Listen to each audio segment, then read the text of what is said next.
Տեսա երկինքը բացված, եւ ահա մի սպիտակ ձի, որի հեծյալը կոչվում է հավատարիմ եւ ճշմարիտ։ Նա արդարությամբ է դատում ու պատերազմում։ Նրա աչքերը նման էին կրակի բոցի, եւ նրա գլխի վրա բազում պսակներ կային։ Նա ուներ գրված մի անուն, որն իրենից բացի ոչ ոք չգիտի,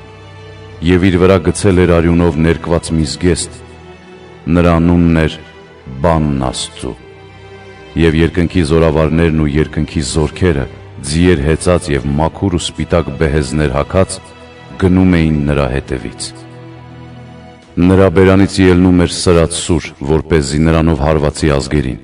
եւ նա պիտի իշխի նրանց վրա երկաթե մականով։ Նա պիտի կոխոտի ամենակալ Աստծուց հասունալի բարկության գին ու հնձանը։ Եվ իր պատմուճանի եւ ազդրի վրա կար գրված մի գրություն. Թագավոր թագավորների եւ Տեր տերերի,